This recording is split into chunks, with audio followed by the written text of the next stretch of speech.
What's up? What's up? What's up, y'all? How's it going? This is another episode of Prequel, Origin Stories and Inflection Points. I am Joey Womack, founder and CEO of Goodie Nation. You are in for an absolute treat today as you hear the origin stories, the stories of how these awesome founders came to be. So the reason why at Goodie Nation we think that origin stories matter is because they are directly related to relationships. We believe that you'll start to hear a little bit of yourself in these founder stories today, right? You'll see a little bit of yourself. And so it'll open up the possibilities. It'll increase the likelihood of you developing relationships with them so that you can support them in their journey to build just awesome companies. At Goodie Nation, we are focused on what we call the relationship gap. Now, this is the lack of connection between founders and those that are influential in business, particularly in tech. And so when founders have a lack of connection to those individuals, it means that they have lack of access to capital, but also it means they have lack of access to customers and users, lack of access to people to tell their story, lack of access to people to hire, lack of access to entrepreneurs who can give them advice in some of those critical areas. All that leads to higher levels of stress for these founders and also an increased likelihood that they will not be successful. And that's what we don't want. And we find in many cases that diverse founders, so Black, Latinx, and women from all backgrounds, as well as social entrepreneurs, have a harder time getting connected to influential people in business than their counterparts. So at Goodie Nation, we're focused on closing the relationship gap by doing several different things through our Intentionally Good program, one of which is this podcast. So before we get into their longer stories, their exciting journeys and stuff like that, let's go and get some intros right quick. So we're going to go around the horn and hear just quickly from the founders before we go into their deeper stories. So first off, I'm going to kick it to Karen. So Karen, just say your name of the company, 1-2 sentence description, and where you're based out of, and then we'll kick it to Linda after that. Hi, everyone. My name is Karen Lee. I'm the founder and CEO of Glou Beauty. Glou Beauty is a consumer-to-consumer marketplace for beauty lovers to rehome their underloved beauty products. What does that mean? We make it super fast and easy for all beauty consumers to buy and sell their beauty products that either they are gently used or you bought too many backups. And yeah, so I am based out of Toronto. Awesome. Linda? Hi, I'm Linda Syth. I'm one of the co-founders of The Layered Onion, and we are a socially conscious marketplace for mentally and emotionally challenged artists, and I am based in Oregon, Wisconsin. Awesome. We'll go to Kristin next. Hi, everyone. My name is Kristin Tellis Quaye. I'm the co-founder of Certified Africa. Certified Africa is the leading source to book all-in-one private and group travel experiences to the African continent. We simplify travel to Africa and provide immersive travel experiences to multiple African countries that allow for travelers to learn about Africa, explore cultural heritage, lifestyle, and business and investment opportunities. Awesome. And where you're based out of? I am based out of St. Petersburg, Florida. Cool. Cool. Actually, next I want to kick it to Mumbi, and then we'll go to Veronica. Oh, you're on mute. Hi, everyone. My name is Mumbi Dunjwa. I'm the founder and CEO of Naturaz. At Naturaz, we formulate, manufacture, and sell 100% vegan hair care products that infuse and sustain 3 times more moisture in curly hair. Our products are scientifically based and created to make hair much easier to comb, manage, and style. Awesome. And then Veronica. Hi, everyone. I'm Veronica Woodruff, the CEO and founder of Travelsist. We provide on-demand assistance for air travelers, and we also furnish rich travel experience data for our partners. So when you're traveling through an airport and you need assistance, it's as easy as requesting an Uber. I'm located in Atlanta, Georgia, and thank you, Joey, so much for doing this and having us here. Awesome. So let's get right into the stories, right? Let's get right into the stories. Karen, we'll start with you. I mean, how'd you get here? What's that origin story? Yeah, so I guess we'll just go back to the beginning. I am originally from the suburbs of Toronto, and I grew up in an all-girls school. So I really grew up thinking that I could do anything. And it's been a journey being from that kind of environment to being in a very male-dominated tech world. So I also grew up in competitive robotics in a program called First Robotics, and I thought I was going to be an engineer. But at the last minute, I had a rebellious moment as a teenager, right before high school graduation. I decided, like, actually, I don't really think engineering is for me. What I really liked was working with people and seeing something through from the beginning to the end. So here I am, like the face of STEM at my school, like literally just like the nerd of all nerds. And I was like, I'm going to go study art. Goodbye, everyone. So I actually ended up studying art history at University of Western Ontario. And then I switched over to their Ivy Business School in my third year, because it's a third-year entry school. So you get to study 2 years of whatever you wanted and then 2 years of business. And when I was there, I always felt like a complete fish out of water. It's very traditional, like business school. You go into consulting or banking. And I just like wasn't ready for that. So of course, what do? You do more school. So I went on to do grad school. I studied international business, mostly because it allowed me to go all over the world, and I love travel. And I ended up studying international business in Nicaragua, where I did an internship with the rum company. And then I did a semester at Tsinghua in Beijing, where I studied mostly technology strategy and joint ventures. And then I finished off with a semester at Bocconi in Milan. And that was where I focused a lot on luxury management, brand management, retail, and where my final thesis project was with LVMH. And that's how I got my first introduction to the beauty industry.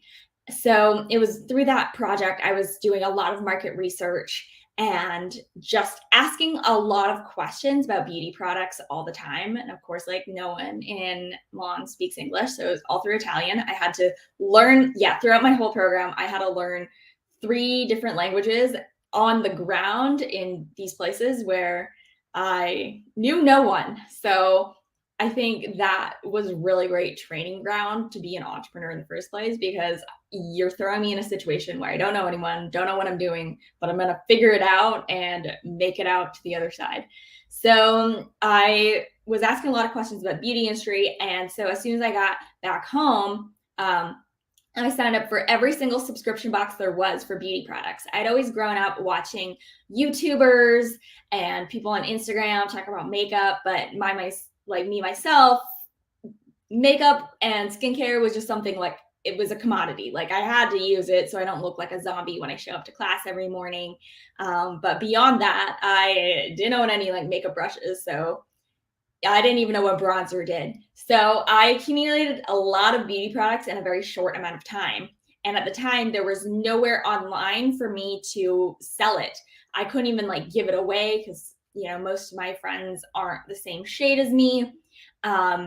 So I ended up on Facebook trying to figure out like a solution. And that's when I stumbled upon hundreds of thousands of women transacting in Facebook groups to buy and sell their beauty products. And majority of these products were brand new, and people would post pictures of their closets or entire rooms in their homes that were just full of beauty products that they had accumulated, which just speaks to the amount of, first of all, like consumption in America, and also the amount of waste coming out of the beauty industry. So there's been a lot of innovation and sustainability through the apparel industry and fashion. So everyone's kind of aware of like fast fashion and the detriments it has on the environment.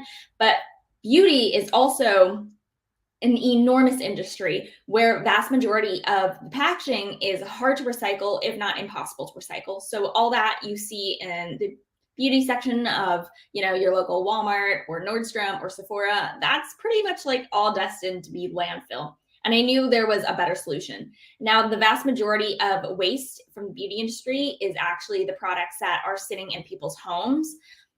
So I knew that the only way to make a change in the industry is to really empower the consumer to be able to generate less market demand so that fewer products are created. So I've also had background working in retail, and what a lot of people don't know is how much garbage there is from just running retail operations. So, you know, when you shop online, everything comes in a plastic bag, and you think that if you shop in store, it doesn't come that way. No, someone just like removed all that garbage for you.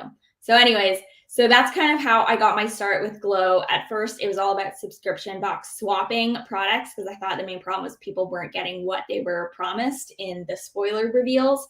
But eventually, after doing hundreds of customer interviews and surveys, I realized that the crux of the problem is actually that people oftentimes who are buying and selling in these groups can't afford to buy the new products that everyone's talking about online. And the only way they can afford to do so is through peer-to-peer transactions. And since there's no centralized platform for all these transactions, they're just kind of happening in different corners of the internet and on marketplaces that don't make sense for beauty. I knew that there was a huge opportunity to make these transactions a lot safer. So first of all, when it comes to beauty consumers, they aren't just selling 1 or 2 items. They're often selling 20 to 50 to over 100 products at a time. They just need to unload all this stuff. So on our platform, we actually automate the listing process. So you just have to scan in the product and then you just put in the price and product condition. Everything else will automatically generate for you. And it's a really seamless shopping experience, one cart checkout, and the fees make sense for people who are trying to save money. And the benefit to all this is that you're also rehoming something that's already been created and you're not generating demand for new stuff, because that's how the retail world works. They make terrible, inaccurate forecasts, and however much they sold last season, they'll just order a little bit more for next season. So that's kind of how I ended up in this whole startup world and my startup journey. Awesome. And I love the problem with LV, or started with the internship with LVMH. I love it. So, you know, if people want to support, if they want to use the platform, the product, or anything like that, you know, how can they get in contact with you at the company? Yeah, so all you have to do is search Glou Beauty, Glou Beauty on Google. All of our sites will come up, or just go to glou.co, glou.co. And you'll be able to message me like right from there, and I will personally answer you back. And just let me know that you came over from the Goodie Nation podcast. Awesome. Cool. Linda, you're up next. I mean, how'd you start? So mental health has kind of been a part of my family story for a really long time, but maybe it's true for others, but it was mostly untalked about, and kind of the idea was just bootstrap your way out of it. I was writing a novel about mental health when the idea for the layered onion blossomed. I was starting to look into publishing the novel, and quickly found that agents, they were looking for a sure thing, and that the other way was social media and promoting yourself. And for me, that's really anxiety producing. So yeah, no way. The next thing was really to dream that Oprah was going to put my book on her book list, but that was dreaming. It was pretty unlikely. So I reached out to one of my co-founders, Lily, and Lily was my next door neighbor when she was growing up. So she's half my age, and her mom and I are longtime walkers. For 25 years, we walked. We're still walking. And Lily was living in Brooklyn, New York, and I asked her what she thought, because I knew she too had some lived experience with mental health. And we reached out to a network of people, different folks that we knew were either artists or had mental health challenges. And we quickly found that our concern was shared by many. So then we thought, oh, okay. Our other co-founder is my son, who definitely has lived experience as well, and has a background in psychology and sociology. So we decided to kind of do a survey out and find out, what people thought. And we got a lot of support for the idea of a place where artists with mental and emotional challenges could come together first to network, not to talk about treatment, et cetera, but just to talk about how, I'm having a bad day. What are some prompts, or et cetera. So we started with a networking platform that went off in January, but we started meeting with the artists once a month. I will tell you, we thought maybe it would be difficult to find the artists, but ultimately what we found out is they found us. There was a real demand for folks to communicate and network. And then we started meeting once a month, and they quickly told us what they wanted this group or community to be. So we first started with the networking platform. Then we quickly pivoted to putting together with a partnership called Chronically Online, an online gallery where we had a call for artists to reach out. And then we moved to working on our online marketplace, where you can now purchase art from artists with mental and emotional health challenges. And then finally, we published in August a journal called The Shallot. And The Shallot is really a place for artists to share with the world about their both literature and visually how they feel about different topics around mental health. And this first issue was about representations of self.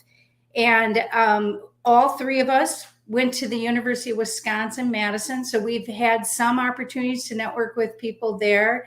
But what we found quickly, and it was surprising, that over probably about a third of our artists are from outside the United States. And so that's been, I think, both exciting but challenging as we try to figure out how to have the marketplace work in a worldwide fashion. But mental health, like I said, has really been a part of my story for a long time.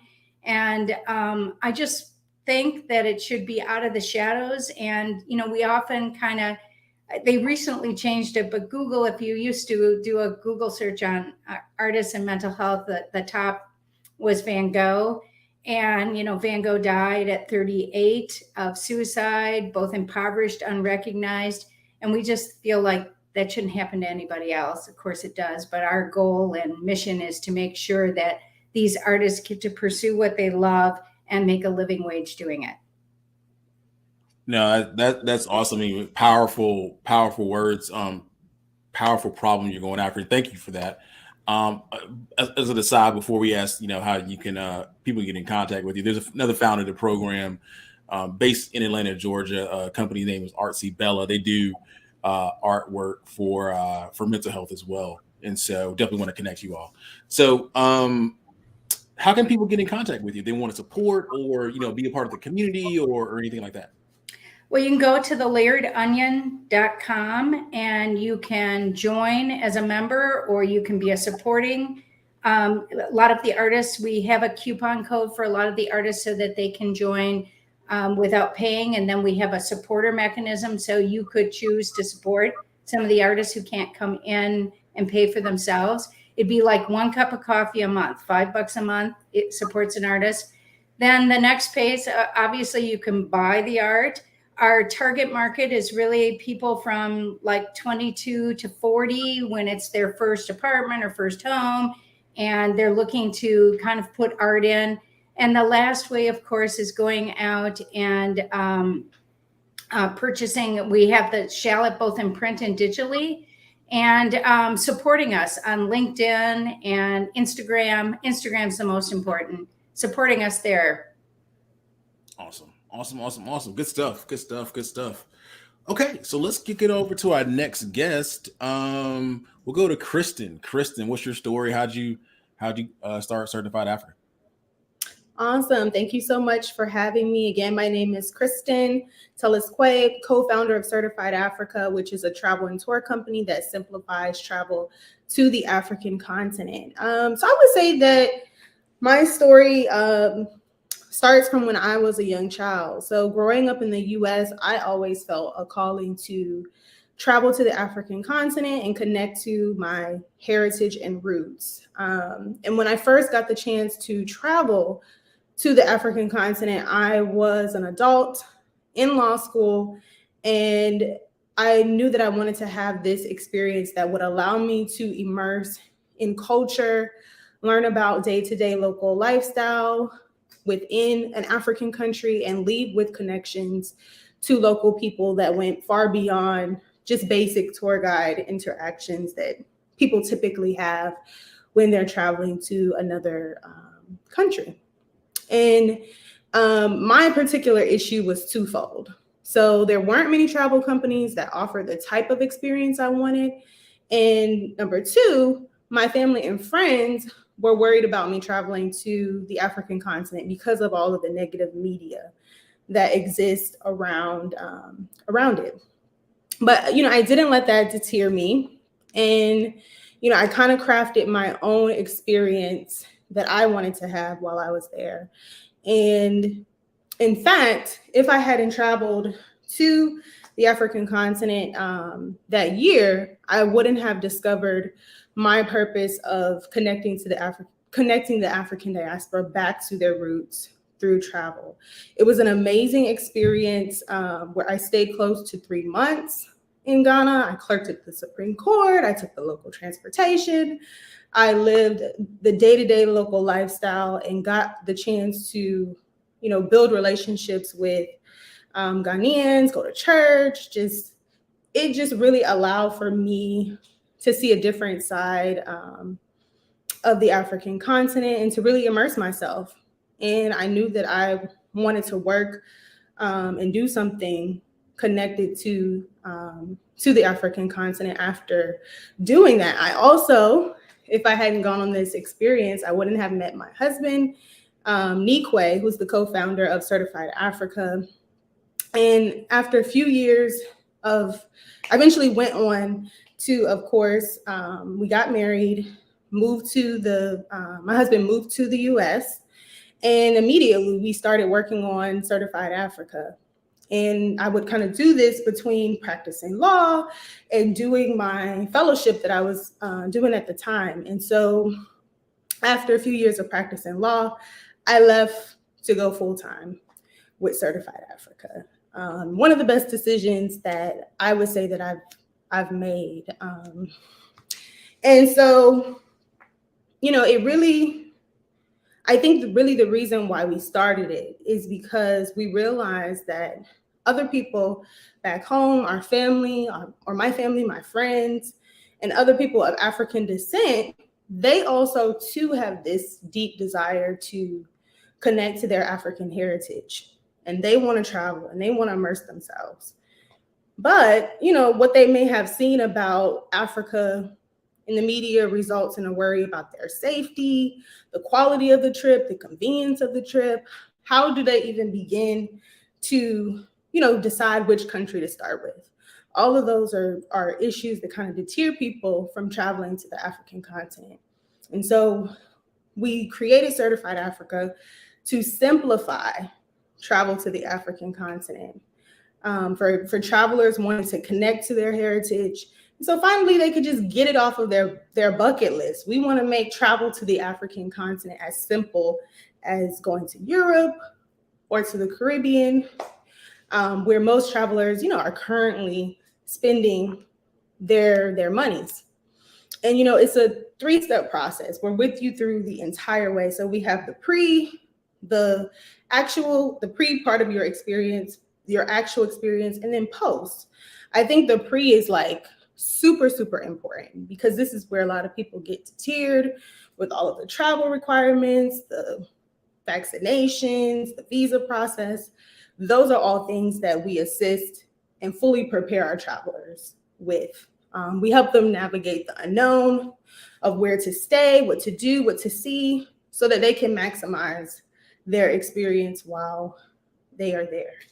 And so, we started in 2019, and it's been a really amazing journey. We've got a chance to do a lot of cool things, a lot of cool partnerships. We recently obtained a partnership with United Airlines that also allows for us to include flights within our experience. So now it's an all-in-one heritage experience that people can have when they go to the continent. And we're just really excited about all the amazing things that we're going to do on the African continent and helping people get there. Awesome. No, that's awesome. That's super dope. So my wife and I, for our honeymoon, we started and ended in Ghana. So, and also she's a lawyer. Yeah, good stuff. Yeah, and for me, it was definitely it was a bucket list thing. It was a bucket list thing. We were quick away. We were actually going to go to some other parts of Africa for a honeymoon. I was like, yeah, no. We at least got to go through Ghana for a second. So he reworked the situation and things of that nature. So good stuff. Okay, so if people want to support, they want to book a trip or anything like that, how can they get in contact with you? So the best way to get in contact with us, to inquire about planning a trip or inquiring about group trips that we have coming up, is to go to certifiedafrica.com, www.certifiedafrica.com. You'll see a button that says inquire now. Click on it, fill out a form. Someone will get back to you. You can also connect with us on social media. A big portion of what we do is, just changing the perception about what travel to Africa looks like. What does Africa look like on ground? And just showcasing, our perception, the people's perception of Africa, not, this negative view that has been portrayed for a long time. So yeah, check us out on social at Certified Africa on YouTube, Facebook, Instagram, TikTok. Awesome. Cool. Let's kick it over to Mumbi next. The drill. How'd you get here?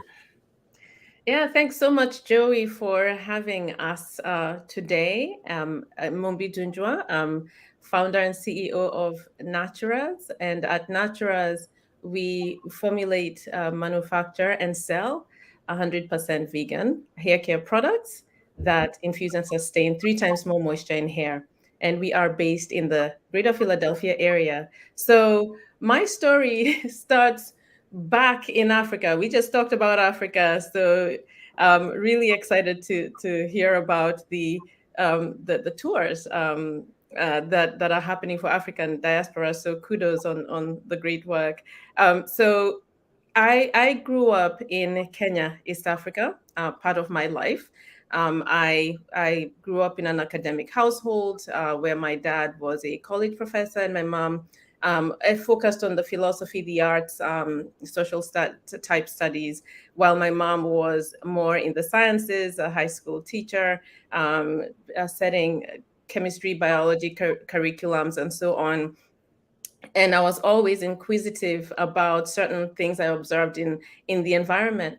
But fast forward to starting my journey of growing, I had really dry hair that never used to grow. And I was always really fascinated by hair. And around me, I would observe how people cared for their hair. I observed where hair care went wrong. And when I came to America, I came here for further studies. I came to college and I was studying chemistry at the time. I remember my hair at that time, really had started growing. I think I had learned how to take better care of it. And what happened is I would sometimes go to salons just because I wanted some relief in caring for my hair. And sometimes I'd be told, oh my gosh, you have virgin hair, and it looked intimidating, I guess, in terms of how long it would take to care for it. And I would end up having to leave maybe the salon because of that. At the time, perms were a big thing. But what I started noticing over a number of years, and as I was just, studying, is I started becoming a lot more aware of hair loss, right? I saw hair loss in women around the temples. I saw hair loss around the crown. And I was also aware of the challenges that kids faced when their hair was being done. We anyone who has curly hair or coily hair knows that wash day sometimes can be really a challenging time in terms of the time it takes, and a lot of times the pain that is incurred just trying to comb through hair and style it.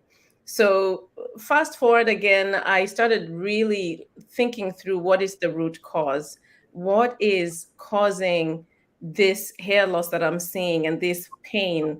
I did come up with, with perming hair, you use chemicals like sodium hydroxide, right? So they are part of the active ingredient that breaks down the hair structure so that it straightens it. But in breaking it down, it also weakens it.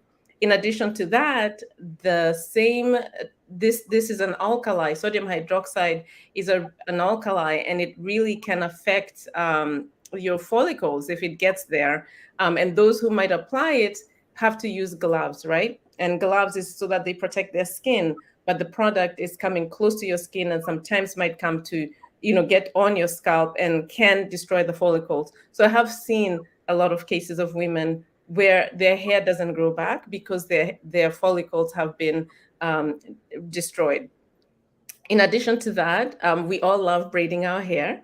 And I realized that in cases where there's tightness of the braids and a lot of tugging, and continuous tugging and pulling the hair at the root causes hair not to grow back. And so you will see sometimes even in children, even holding piggy, ponytails or little piggy tails or whatever we call them. Sometimes if you don't take care, you start seeing, hair loss around the sides of the hair. So I dug into the root cause of all this.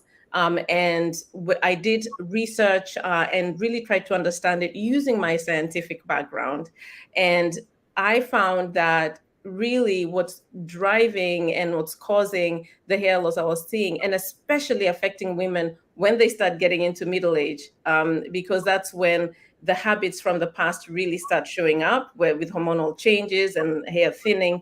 I found that curly hair is just intrinsically dry. It's intrinsically dry.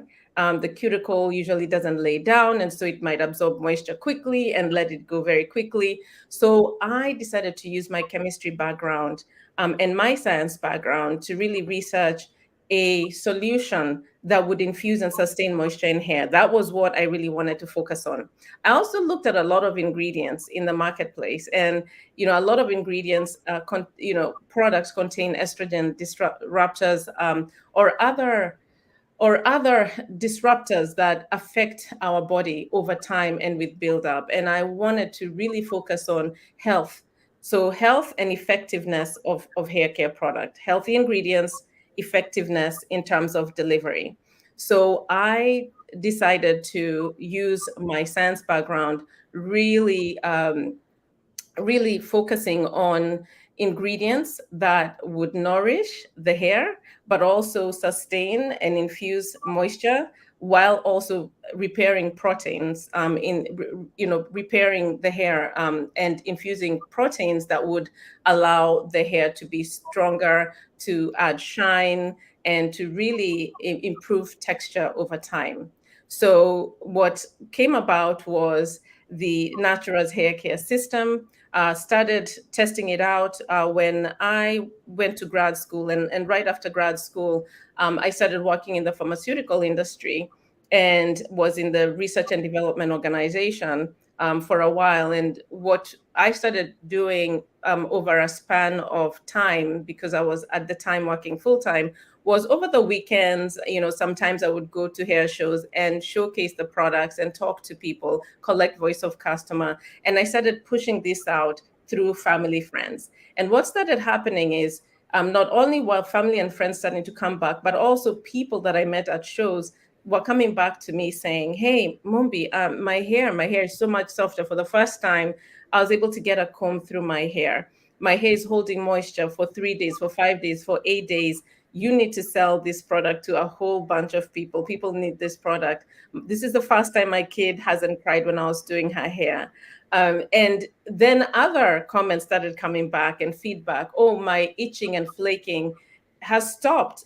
Your products are healing to my scalp. My hair is stronger. My hair is growing. And that's when I realized I had something. So I worked an exit strategy. I worked out an exit strategy so that I could come out of corporate and focus on this on a more full-time basis, so that I could really give it my energy and do more of the research and development that was needed to get us to the point where we could really scale the company. So we are at a point where Naturaz has really gained a strong product market fit.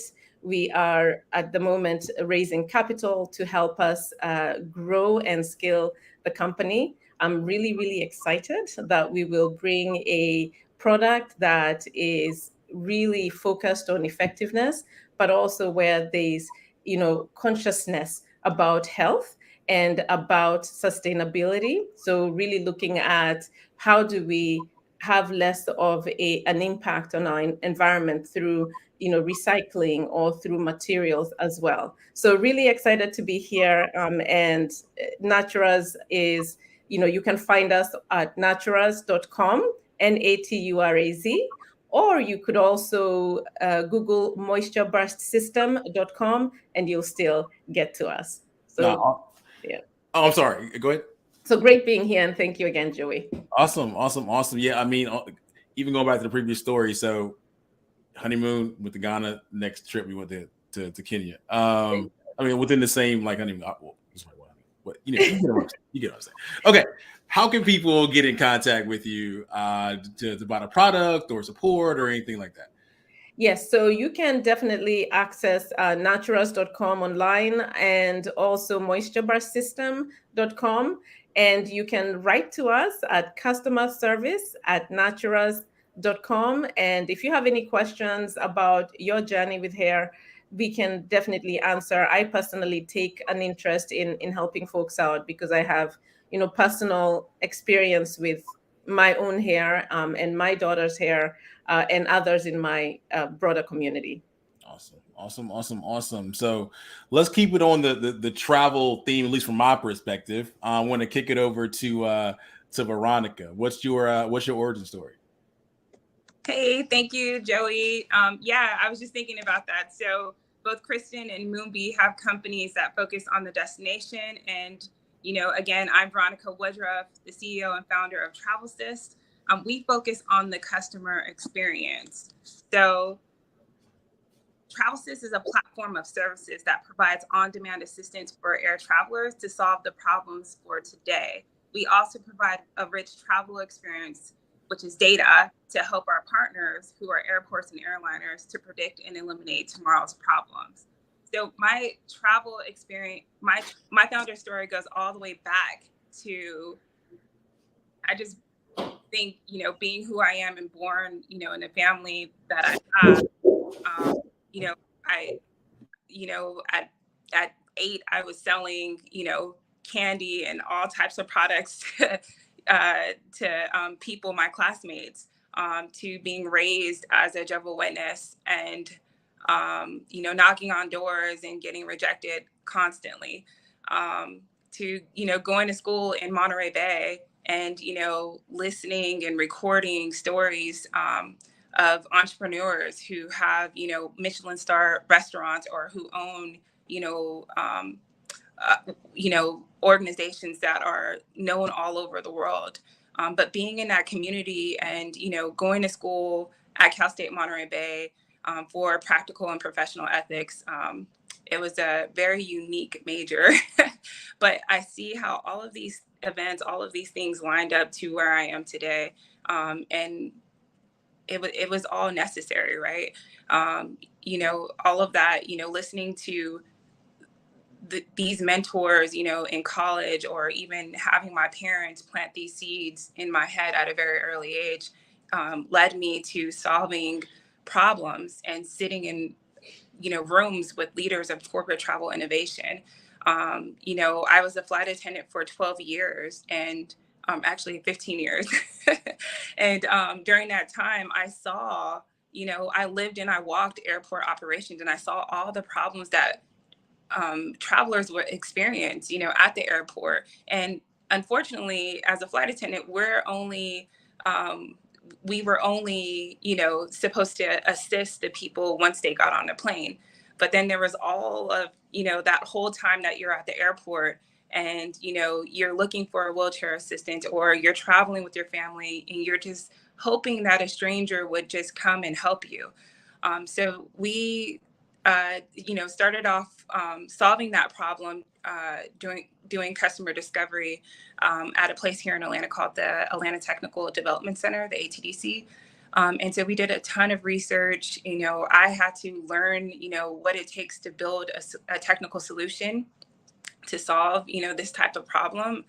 Who really were my customers? We went to market and we launched in 2020 with baby gear rentals, because that was a problem that I was facing. And every time I would go to work at the time as a flight attendant, I would ask, the people traveling, is this, I would just have conversations and they would tell me, what would be really good is if we can just rent baby gear. And so we focused on that. We did the research on how to, create sustainability by recycling the products and partnering with certain manufacturers. And we did that. And I still didn't have enough money to launch a website, the perfect website. So I started renting baby gear rentals on Facebook Marketplace. And as soon as I, started having some revenues, we built a website on Shopify. And it wasn't the best, but it worked. And we ended up finding groups of people who wanted to support us in our community. And they were reoccurring customers, a set of doctors who would fly in from Boston to Atlanta. They were moms, and we would service them with, strollers, car seats, and pack and plays. And, from there, we started, speaking, or networking, and the community, would say, people in our community, they would say, hey, I have a friend that's coming into town, can they rent a car seat from you? And we were like, yeah.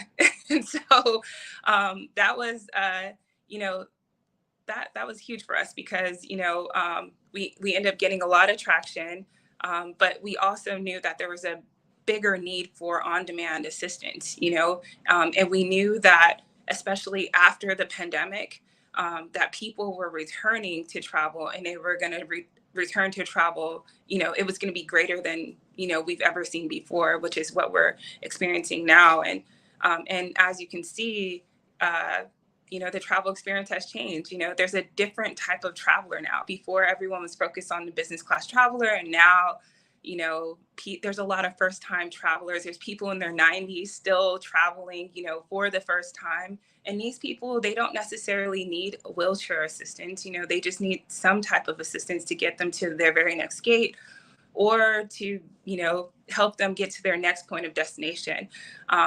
So a part of my journey was solving for all of that, and, developing solutions and systems to solve for the efficiencies that the current airport and airliners are facing today.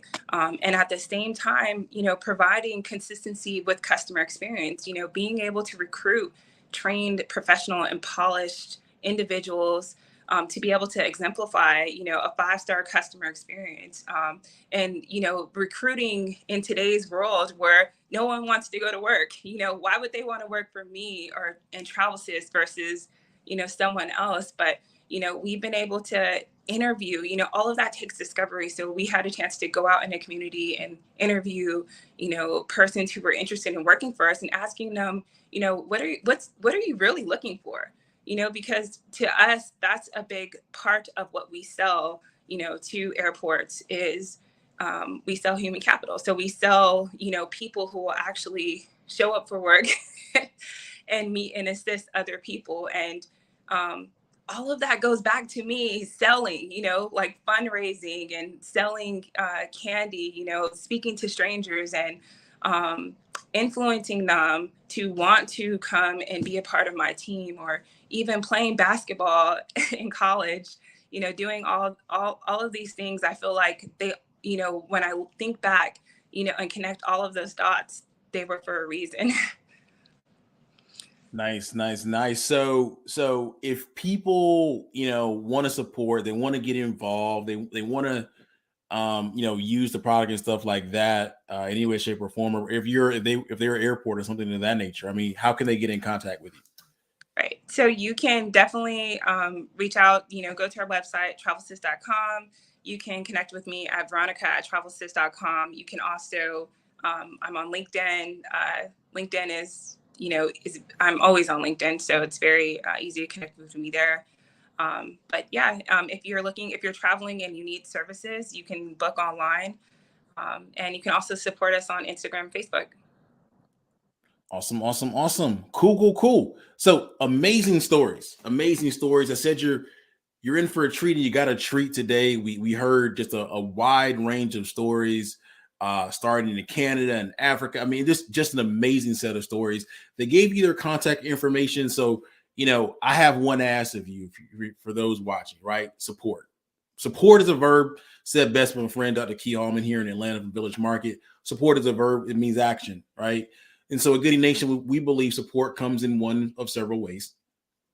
One, you can become a customer or a user of them. Two, you can provide capital to them. Maybe you're an investor.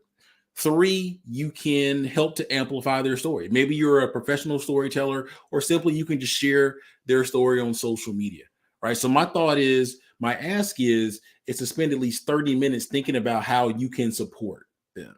A combination of all three, maybe all three, or maybe just one, right? Again, become a user or a customer, become an investor, or provide capital, or help to amplify their story, right? That's my ask. Now, again, I feel like you can just simply hit the retweet button, the share button, or send it to some people, maybe via email or something of that nature.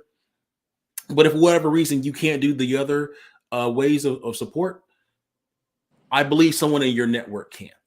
Right. So if you can spend an additional 30 minutes thinking about how someone in your network can support at least one of these founders by either becoming a user or a customer, an investor, providing capital and or amplifying their story, that's how we start to close the relationship gap. At Goodie Nation, this is what we call being intentionally good. Right. And if you can do 1 hour a month for 6 months straight, it goes from action to habit. And as you bring in more people from your community, it goes from habit to behavior change. And then we start to develop a culture of supporting diverse founders and social entrepreneurs, right? Again, this is how we become better. This is how we close the relationship gap. And that's how we do what we call being intentionally good. And so again, they gave you their contact information, but use the link at the bottom of the screen here to find out more information about them and other founders in the Goodie Nation community. Click on their card. You'll find links to their LinkedIn profile and website, description, and so on and so forth, as well as an intro link to get a warm intro to them as well. So please, my ask is to support them in one way, shape, or form. This has been another awesome episode of Prequel Origin Stories and Inflection Points by Goodie Nation. My name is Joey Womack, founder and CEO.